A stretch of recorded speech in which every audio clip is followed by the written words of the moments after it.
Quem sabe um dia eu me torne o super-herói Superman. Aí galera, justamente isso que queríamos discutir hoje. Um filósofo extremamente heterodoxo. O nome dele? Friedrich Nietzsche. Sim, o mais heterodoxo. O que significa ser heterodoxo? Todos os filósofos em todas as histórias da filosofia sempre exaltaram a força da razão, da ordem que ela era capaz de fazer. A ideia do apolíneo, tudo deve ser lançado à luz. Luz e iluminar tudo. Quem fazia isso? A razão.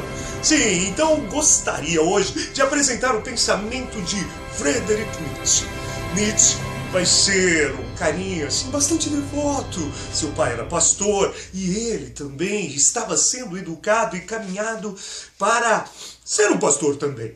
Então, Nietzsche, há um momento em sua vida que ele deixa o cristianismo de lado e passa a ser uma das figuras de proa do ateísmo do século XIX.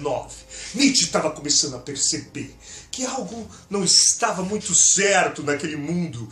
Lembramos nós que o século XIX é o século onde a Revolução Industrial dá os seus passos largos e há uma grande evolução de conhecimentos. E Nietzsche também, podemos até pensar e imaginar que ele tinha influência daquilo que estava acontecendo. Darwin vai dizer sobre a figura dos mais aptos, e isso parece que diretamente ou indiretamente influenciou a ideia de Nietzsche e o pensamento dele.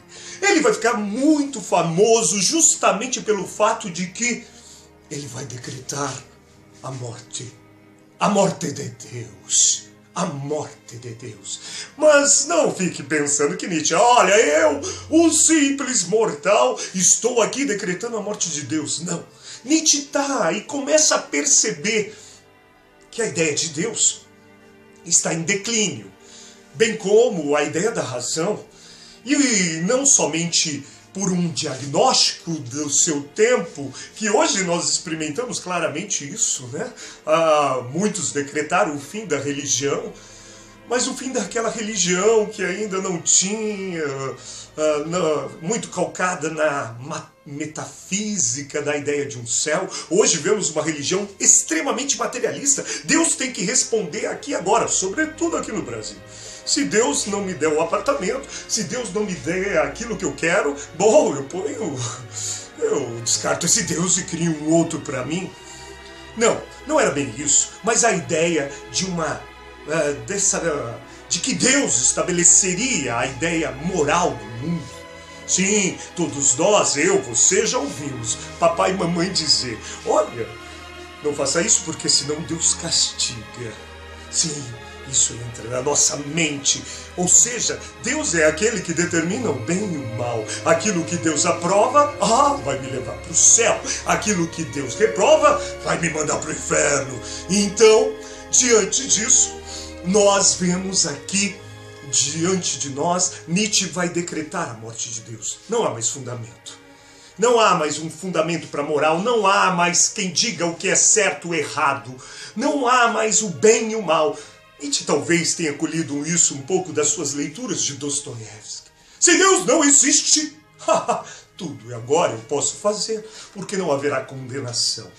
Aí, então, percebe que não somente Deus, mas a razão, aquela razão vinda do idealismo alemão, kantiano, olha, a razão se põe sobre o mundo e estabelece a ordem das coisas. Pois é, também estava em declínio, e Nietzsche vai reforçar, diante desse mundo racional, a ideia do dionisíaco. Não pense vocês que nós somos seres racionais e puros. Nós somos dionisíacos e vivemos essa tragédia entre desejar e raciocinar, entre o demônio que diz, vai, faça, e isso é um pouco aquilo que desejamos, e a razão que diz, não faça, você vai se dar mal no final. Então, Dionísios, ou melhor dizendo, Nietzsche vai perceber que a sociedade e a filosofia sempre foi essa restrição aos desejos, essa restrição da vida, daquilo que ele chama a vida da Gaia, essa vida de desejo, de potência, de poder, de se manifestar. E é aí, diante de um mundo sem razão, em que a razão não convence mais ninguém, vemos isso hoje no mundo da pós-verdade. Eu só acredito naquilo que eu desejo acreditar. Não importa fatos, não importa argumentos. Eu só quero aquilo que eu desejo. A ideia de pós-verdade hoje está muito marcada por isso. O abandono completo da razão, da argumentação, de fatos. Eu só desejo. E aí eu desejo acreditar no que quiser. Então Nietzsche estava dizendo isso. O ser humano está pautado por essa ideia de vontade. Portanto, não existe mais bem nem mal. Bom, qual a consequência desse mundo? O niilismo. Niilismo quer dizer, olha, não estamos flutuando em um mundo em que não existe mais cima, embaixo, certo ou errado. Estamos nessa flutuação do mundo. Portanto, não há nada que nos possa dar segurança. É aí que Nietzsche chega diante de nós e olha o niilismo, primeiramente, apontando que aquilo que a religião estabelecia era niilismo. Quer dizer, cara, você vai viver um estado de privação neste mundo. Olha, não, trabalhe bastante, se ferre bastante, porque no final das contas, quando a vida acabar, lá no céu você vai ter uma vida feliz, vai andar em meio às ruas da Nova Jerusalém, ruas de ouro. Olha que lindo isso. O Nietzsche vai dizer, olha, a religião com suas promessas, e não só o cristianismo, o próprio budismo vai ser objeto de crítica de Nietzsche. Ele vai dizer, olha, isso é niilismo, porque impede você faz com que você pare de viver aqui e projete a sua vida para além daqui.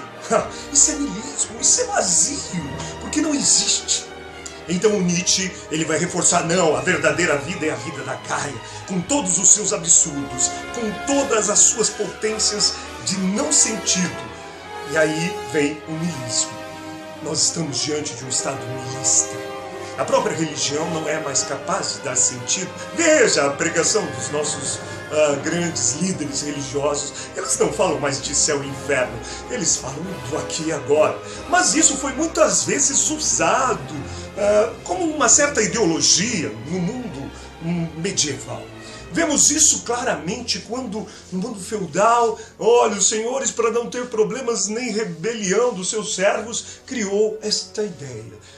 E precisou dos padres da época para fazer isso. Olha, meu irmão, minha irmã, servito, e preste atenção. Deus quer que você vá para o céu. Mas para você ir para o céu, você tem que trabalhar aqui, não se rebelar demais, nunca questionar as coisas, porque aqui uns são para rezar, como eu, outros são para guerrear, como os senhores, e você é para trabalhar. E quanto mais você trabalhar, quanto mais você se ferrar nessa vida na Gaia, melhor será a sua vida depois que você morrer. Então, essa ideologia, Nietzsche olhava isso como um niilismo. E aí, diante de um mundo sem Deus, sem a razão, há aqueles espíritos que não conseguem viver sem alguém para conduzi-los. E é aí que aparece o animal de rebanho. Oh, meu Deus! Alguém há de dar sentido para mim neste mundo vazio. E aí sempre aparece aqueles livros de autoajuda dizendo, olha, eu tenho o sentido da sua vida. São 10 mandamentos. Agora eles já estão diminuindo para 5 ou 7, porque viram que as pessoas não estão muito ligadas a ler os 10 mandamentos. Elas acabam logo no terceiro. Então, diante disso, surge uma gama de pessoas em meio à falta de sentido que o niilismo traz nessa tragédia de não ter sentido e buscar alguém que dê sentido. E é nesse momento que Nietzsche vai dizer, olha, o niilismo é negativo, porque o céu que era prometido também era niilismo, não tem sentido. Mas o niilismo ele pode ser positivo, porque olha que bom, agora vivemos um mundo em que ninguém precisa dizer para você o que você deve fazer. O bem e o mal está na sua capacidade de criar valores. É claro que tem os animais de rebanho, que nunca vão criar valores propriamente. Assim, Nietzsche põe aquilo que vai construir a ideia de super-homem.